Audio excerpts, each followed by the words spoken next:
and welcome. You've tuned into Buy Now, Sell Now on ET Now, and you are catching us live from SBI Live Studios. I'm Shrishti Sharma, and with me is Kavita. And yes, of course, in the next couple of hours, we will be taking and addressing all your stock-related queries. But before that, let's have a look at what the markets are up to. So seems like a bit of a profit booking on the benchmark indices, but they are trying to be stabilizing at those higher levels.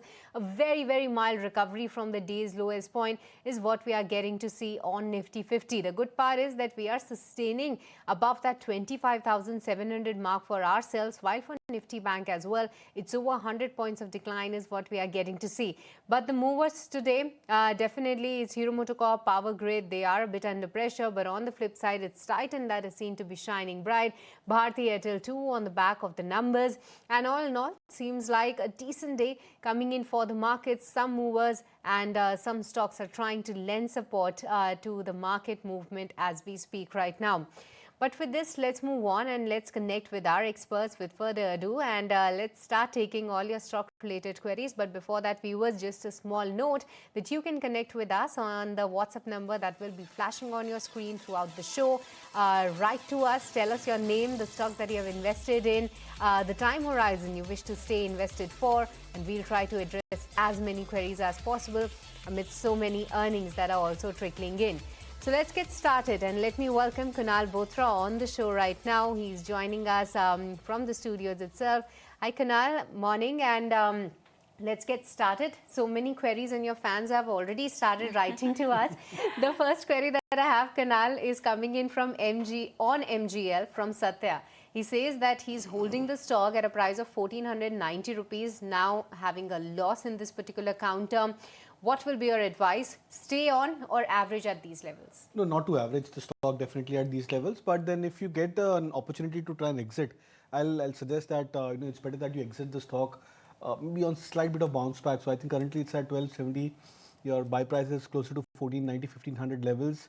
Say in case if you get the stock closer to 1330, 1350 range, that's a good enough bounce back zone where you can look to exit, because the stock has been a huge underperformer with respect to its other peers also. Whether you look at IGL, MGL, Gujarat Gas, largely these stocks have been range bound or have disappointed in terms of participation in best of the market trends. So I would suggest an exit, but on slight rallies for MGL, and then shift on to other sectors at large. You can look at private sector banking names, you can look at PSU banking stocks, financial services names. I think these are few pockets which you can concentrate on. All right, so here are the options. But then, Kunal, this question is coming from Hyderabad, Mr. B. Govindakumar, again a regular viewer. And he's currently holding 300 Zen Technologies shares purchased at 1550. That's what he says. And he would want to know if he can continue holding on, or he should be booking losses and shifting somewhere else. The time horizon for that is what the stock is almost for 1 to 2 years. See, you can hold on to the stock. I would not suggest an averaging out. It seems that the stock is nearing a bottom formation at the current levels of 1400, 1350 thereabouts. On the weekly charts, there seems to be a slight, oversold indicator zone for Zentech. So that could probably be a point where you may expect the stock to consolidate. And since you have a time frame of 1 year, I think that should be a good enough time frame for the stock to try and show some, signs of recovery or rally for itself in that kind of a time span. I would expect that gradually you may look at hurdle rates, say closer to 1600, 1650 mark could be the first hurdle point for the stock in the near to medium term. And once the stock scales past about those levels, you can try and just trail the stop losses and keep on holding up higher. All right, so that's the take coming in on Zen Technologies. Let's watch out for that. But the next query that I have, Kunal, is coming in on IEX, wherein Sandeep from Noida has bought 650 shares. Buy price is 203 rupees. What will be your view here? He wants a long-term view, actually. See, I think it's an exit for IEX. The stock has been an underperformer, high potential stock, but then largely because of the news flow, the stock has remained into a very sharp downtrend. I think so we can categorize maybe names like IEX and IREDA. I think in a very similar kind of a breadth where these stocks have gone through a very sharp round of volatility. The concern for these stocks is there is scope for these stocks to go into recovery. But then with the news flow coming around for these stocks, that recovery is very, very short-lived. And you see the stock reaction on the downside being on the more sharper side. So I would suggest an exit, not at current levels, yet in the recent high for the stock was closer to 150, 155 range. So in case if you get the similar kind of a range for IEX, over the next few weeks, I think that's a good point where you can look to start exiting and then shift on to the other sectors, some of which I just highlighted. All right. It's an exit on the IEX as per Kunal, but then let's move on. Then this question is coming in from Andhra Pradesh, Guntur, Mr. N. Raja Ramesh. And a very interesting question. Actually, he sent it twice. So one, he said that he intends to invest 2 lakh rupees in one shipbuilding company stock for almost 2 to 3 years. And in the second question, he's asking about metal stock. He couldn't decide which one to buy for a period of 1 to 2 years. So I think on metal names, Hindalco is something which I do like, and I strongly believe that that's a leadership stock. Even at current levels, I would probably forecast that maybe many of these metal stocks are just ripe for a further breakout for themselves. You'll probably see those odd phases of correction in between, but if you can try and take opportunity of that, then I believe metals at large could be an interesting pocket for the next 6 to 12 months. Hindalco is something which you can look out for. If you're looking at something as a purely as a high risk play, then you may also consider names like Vedanta, because the stock has confirmed a big breakout above the 500 mark. It's a tad bit more volatile, again more prone to news flows as compared to many of the other metal names. So you may probably want to consider that as well. As compared to shipbuilder names, I would believe GRSE and Masgao Dock are two names which are very high potential stock. The best part about this is that after a massive correction of more than 30 to 40% from their 2024 highs, these stocks are now going to a sideways range. So time-wise, these stocks are going through a consolidation. Price-wise, I believe the risk reward is fairly attractive. So if you're a patient investor with a time frame of 2 years plus, then I believe buying these stocks at current levels could be a good strategy.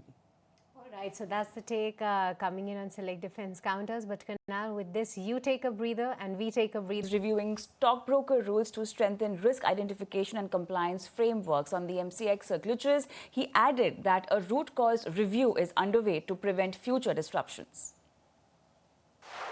1992 का ये stock broker regulations हैं, इसमें हमने एक consultation paper भी जारी किया है और उसके बारे में इसको हम चाहते हैं कि हम जल्दी से जल्दी में भी बाय दिसंबर हम इसको चेंज कर लें, तो ये स्टॉक ब्रोकर रेगुलेशन 2025 बन जाएगा. So has the root cause analysis report already been submitted, because 14 days time window is there?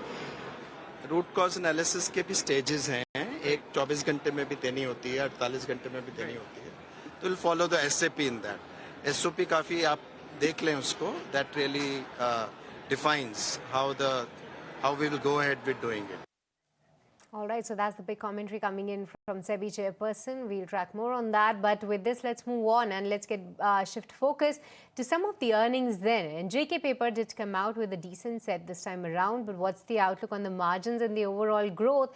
And how is the recent GST making an impact, the changes out there on the financials of the company? Let's understand all of that with Mr. A.S. Mehta, who is the president and director of JK Paper, joining us on the show right now. Hi, very good morning, Mr. Mehta, and thank you so much for your time. Good morning. Good morning. And firstly, let's talk about your numbers. Don't seems like that a great set in the quarter gone by. If you can help us understand what were the factors that led to a decline in your overall performance. Do you expect any recovery going forward? What factors will be at play? Thank you very much. In fact, this quarter has been bad, I must say. There were many factors, predominantly, as I've been talking in past also, that one factor, the biggest factor, is the higher raw material cost. In fact, quarter to quarter also, if I see, the increase in the raw material cost is something around 12%, which is putting extreme pressure on the profitability. At the same time, with the raw material cost increase, there is a reduction in the NSR in the market, and on an average, the reduction is something around 5% average, all the product category. Of course, the drop in prices for coated paper is much more, and the uncoated maple litho paper, which is normally used for publication and notebooks and books, that the drop in prices is the double-digit drop. So these things have impacted the profitability very badly. When you see the top line, in fact, the volume growth is something around 4%, but the NSR drop is more or less the same, and that is why you don't see that the net sales or the top line is the same, the stagnant. So these are the profitability number. Also, the September month, there was the great amount of disruption and the uncertainty in the market because of the GST. I mean, your question on the GST, huge impact on the paper sector because of the GST. In fact, the government has gone totally differently for the paper sector. I mean, we were expecting that paper being a basic commodity which is used for literacy, education, packaging. It is so surprising that the rate of GST from 12% has been increased to 18%, and there is no reason. I don't know. In a country like ours, I mean, when you increase the GST, Right. the prices of notebooks, prices of books, Sure. I mean, those should be cheaper rather than they have made it costlier now. So, sir, if you could just quantify the impact of this on your overall business, what would the number come like? See, I would say that the number when you talk, ultimately, whatever is the increase in the prices or the cost or the GST, it has to be borne by the customer. So I would say that all the books, they will be costlier by minimum 5%. The notebooks will be costlier by 3 to 5%. Uh, the photocopying paper or the other paper, they will increase by minimum 5%. So all round, there will be cost increases wherever the paper is used. So that's the base impact.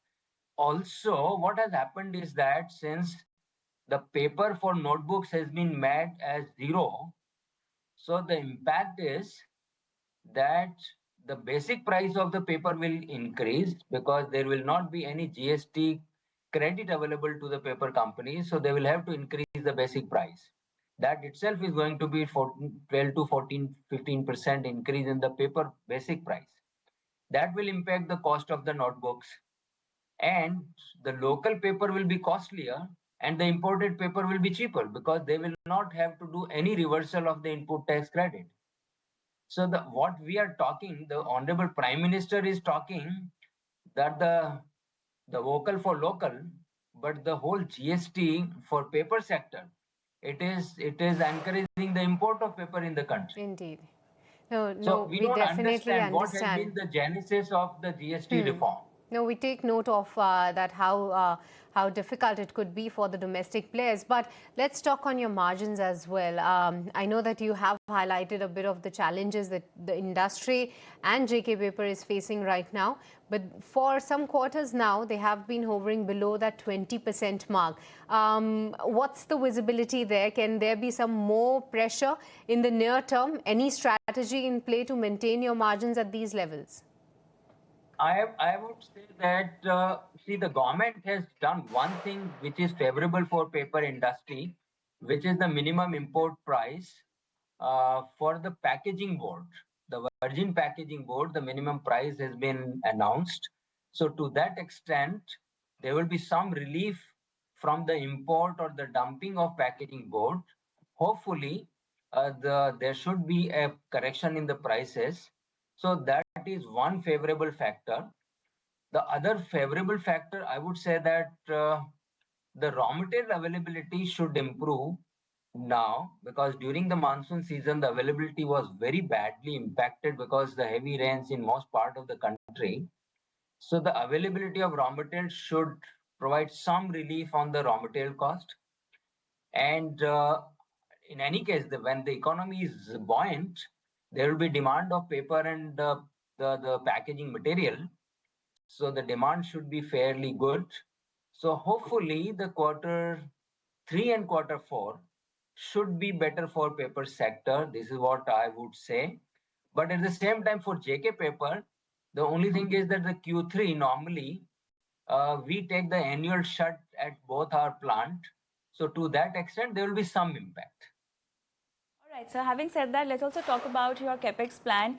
What are the capex plan for FY26 overall, and what capex company has utilized in first half of this financial year? In fact, we have undertaken the major project of the mechanical pulp mill at our Songarh plant in the Gujarat state. That project is something around 650 crore project, and the erection and commissioning work is going on, and hopefully end of this quarter we should have the trials on that plant, and in the Q4 we will have the pulp coming from the pulp mill, which will provide some relief from the import of the mechanical pulp we use for our packaging board plant. So that's one capex going on, and the rest is the capexes are through the inorganic the expansion project or the diversification in our packaging vertical. So we have recently done the acquisition of the Borker packaging, and the transaction has been consummated, and we hope to stabilize the packaging business of Borker in time to come. For that, but with this, Mr. Mehta, we let you go. Thank you so much for taking the time out and speaking with us. All right, with this, viewers, it's once again time now to slip into a very short break. We'll be right back on the other side. Steel grades used in defense and space will also be included. Adds that while demand remains robust, global prices are a challenge, and the government's next focus area will be green steel production. Let's go across and listen in. विश्व का एकमात्र देश है जहां 10% से अधिक steel की demand प्रतिवर्ष बढ़ रही है पिछले कुछ वर्षों से, और पिछले 10 वर्षों में लगभग हमने 100 मिलियन टन की कैपेसिटी जोड़ी है। इसके अलावा हमारे जो रॉ मटेरियल वगैरह का भी प्रोडक्शन बढ़ रहा है। चैलेंजेस के रूप में जो ग्रीन स्टील जिसे हम कहते हैं, मतलब डीकार्बनाइजेशन की तरफ हमारे स्टील सेक्टर को काम करना पड़ेगा। दूसरा, स्टील की कीमत अभी कम है। स्टील के इंटरनेशनल मार्केट में स्टील काफ़ी सरप्लस है, उसके कारण इंपोर्ट का जो होता है तो उसके कारण स्टील की कीमत पे फ़र्क पड़ता है। तो ये सब चैलेंजेस हैं, रॉ मटेरियल के चैलेंजेस हैं, खासकर कोकिंग कोल के, और टेक्नोलॉजी को इम्प्रूव करने का चैलेंज है। तो स्टील सेक्टर के समक्ष अभी अपॉर्चुनिटी भी है और चैलेंजेस भी हैं। इन दोनों को देखते हुए स्टील सेक्टर को आगे बढ़ना होगा। सर, क्या लगता है कि पीएलआई जो हम लेकर के आ रहे हैं 1.2, उसमें काफी जो नए ग्रेड्स होंगे स्टील्स के, उनके लिए भी काफी कुछ होगा, और नए सेक्टर्स के पीएलआई में जो हमने पहले किया था उसमें हमने ग्रेड इंक्लूड किए थे। उसके बाद 2 राउंड के बाद अब तीसरा राउंड अब हम ला रहे हैं, जिसमें हमने नए ग्रेड जिसकी अभी ज़रूरत है देश को, जैसे डिफेंस के कुछ ग्रेड्स हैं, स्पेस के ग्रेड्स हैं, उनको इंक्लूड किया गया है। और इसके अलावा उसमें प्रक्रिया को सरल बनाया गया है ताकि लोग जो कंपनियां आएँ उन्हें आसानी से इंसेंटिव मिल सके। तो मुझे उम्मीद है कि इसका अच्छा हम लोगों को रिस्पॉन्स मिलेगा। All right, so that was about the steel sector. But then moving on, let's talk about a mega deal done by SmartWorks with Hiranandani. And this is a mega deal on flexible workspaces of 18,15,000 square feet. And to talk more on this deal and to help us understand the growth, we have with us Harsh Banani, co-founder and ED at SmartWorks. Harsh, hi, morning, welcome to the show. And first of all, congratulations for this mega deal. We just want to understand the deal that you've signed is the world's largest managed workspace deal. What does this milestone mean for your long-term vision for the company? Good morning. Thank you very much for having us here today. It's a very momentous day, I would say, for India. Eastbridge, which is the campus that we've just signed up, it isn't just a center, it's the world's largest managed office space campus. And truly, it is making a global statement today to the world about India's commercial office space and how it is poised for the next leg of growth with large enterprises scaling up and growing. And it's quite honestly very symbolic as well today, because it just reflects that India of today is no longer following global trends, but it is actually creating and setting them. And today, India is the world's largest market for flex space, and the model that we pioneered of managed workspaces, where we lease really large campuses Today is a day of celebrating how quickly India has scaled up and become the largest. And we are truly but excited about Eastbridge. It's a very large mega campus, 8.15 lakh square foot, spread in Vikhroli. We are very, very proud of our partnership with Mr. Niranjan Hiranandani. We manage today over 12 million square foot and will continue our rapid growth phase. But this campus is truly a masterpiece, and we are very excited about our platform's potential, tying up with such large developers as well. All right, Harsh. Hi, morning. This is Shrishti also joining in. Congratulations on the signing of the deal. But help us understand what kind of a tenant profile are you looking for this particular space? Will it be big corporates, GCCs?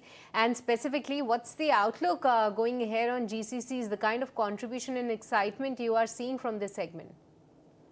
No, thank you, Srishti. Absolutely. It's very, very exciting times for us in the industry. The flex space revolution, which started about 7 to 8 years back, in its initial phases focused more on small and mid-sized enterprises. We pivoted to a model which is the large campus platform, where really large enterprises come and occupy campuses of ours. We do not expect this to be any different with this Eastbridge campus. Our sectoral diversification has been very diversified, which includes IT, ITS, but also several other sectors such as consumer, healthcare, manufacturing. We will continue following that same discipline with Eastbridge as well. We already have a very strong pre-leasing pipeline, which is up to 20%. And we also expect that on a go-forward basis, this structural move where large GCCs are also coming and occupy these campuses. So based on the dual engine of large enterprises and secondly GCCs, we will continue to see a lot of burgeoning demand. And the space that we focus on, which is 90% of our revenue coming from large enterprises, we will continue to maintain that as we scale up and grow. All right. Harsh, could you also elaborate a bit on the customization and tech integration that you plan for this a particular campus, that also differentiates you from other co-working sectors so far? No, absolutely. SmartWorks has specialized in leasing really large campuses. And in fact, today in our portfolio, we have 4 of the 5 largest campuses in the world. And today, Eastbridge beats that record as well. These campuses come equipped with large-scale amenities, right from gym, spa, steam, amenities, which include sports zone, cafeteria, food court. All of these encompass amenities in a manner where we are able to cater to the aspiration of modern age workforce. And particularly, we've also specialized in ensuring that we have a tech-enabled campus. So right from your parking when you enter the campus to all the interfaces and the amenities which you enjoy within the campus, all of that is tech-enabled. SmartWorks has specialized in ensuring that we are able to deliver office spaces completely customized and bespoke to the needs of the enterprise. And that too is delivered at scale and speed in less than 45 to 60 days. So you expect all of that, but in a much more powerful package format in Eastbridge. Harsh, a quick take on your financial impact as well. What sort of a seat addition plan are there for the remaining of FY26 and FY27, especially when this project will also start trickling in? And along with that, what sort of an impact it will make on your overall revenue? Look, we've been growing at more than 38% CAGR in the last few years, which is more than 1.5 times of the entire industry. We continue to expect following that same trajectory, where 2.5 to 3 million square foot will be added by us annually. This year, we have a very strong supply pipeline, which is spread across India. We are present in more than 14 cities today. We expect to continue adding meaningfully in the top tier 1 cities. H2 of ours is poised to see maturity of several new campuses which we added last year. And today, as we sit, we are already very aggressively looking at our pipeline for 27 and 28 as well. All right, Harsh, thank you so much for joining us today and talking in depth about this deal. Thank you so much. Thank you so much.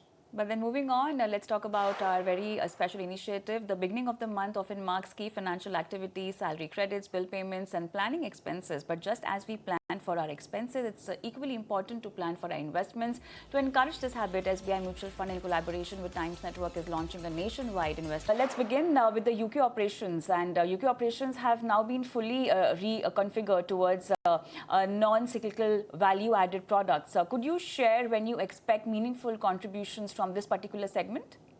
Yeah, I think so. Firstly, the highlight of this quarter is we've actually reconfigured the UK operation and taken a 65 crore provisioning. And that effectively means that UK, which is EBITDA positive, will go to EBIT positive and PAT positive by the year end. And we expect UK to continue to grow on the back of the pharmaceutical and food products. Already the headroom to catch up with the previous year pre-reconfiguration. There's about 4,000 odd tons of additional production which can go, which is going to actively contribute to the bottom line.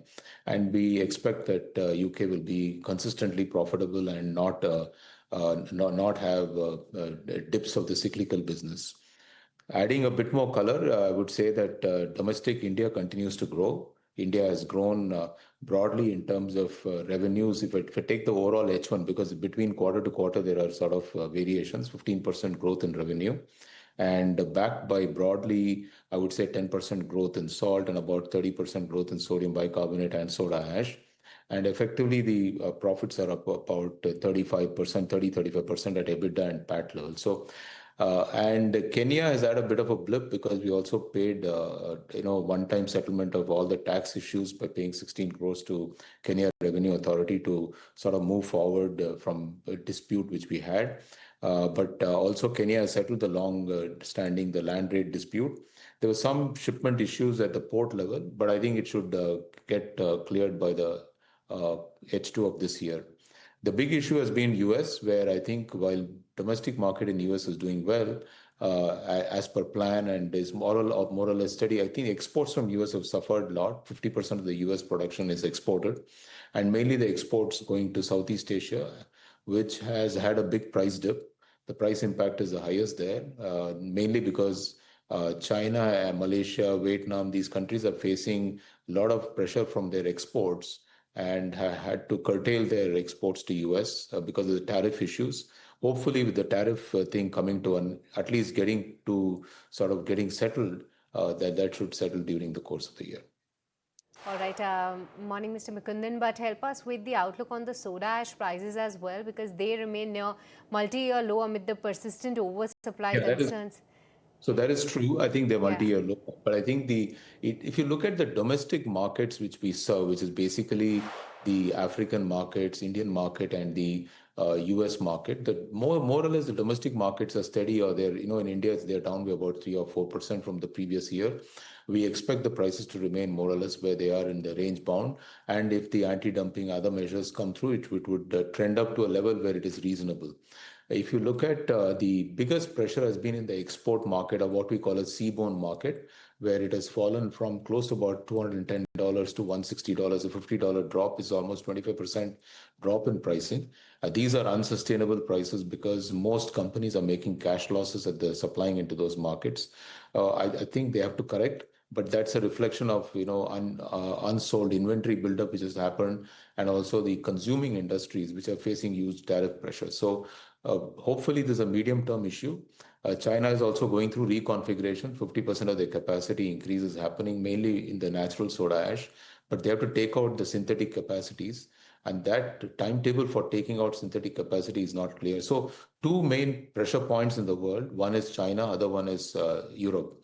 Both these places need capacity reconfiguration. Europe mainly because it's uncompetitive, and China because it is trying to reconfigure its supply chain. Right. So let's also talk about the debt. The company's debt has risen sequentially to 5583 crores. Now, how do you see leverage levels trending by your end? And will the proposed 1,500 crore NCD issue primarily be for refinancing or to create balance sheet flexibility?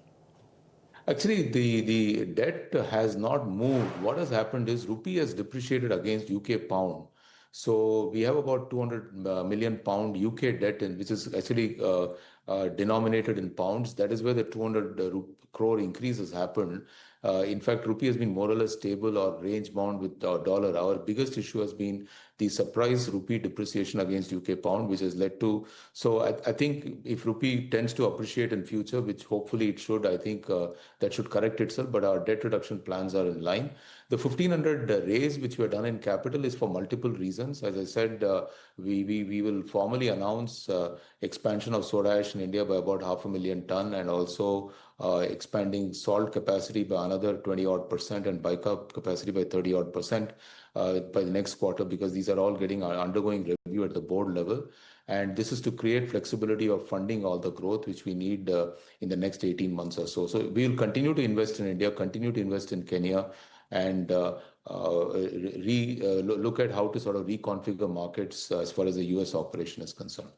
Right, we'll watch out for that. But with this, Mr. Mukundan, would like to thank you for taking the time out and speaking with us. Pleasure. But with this, viewers, we are completely timed out in this edition of Buy Now Sell Now. It's a goodbye from me and Kavita and the entire team who put this show together. Thank you so much for tuning in.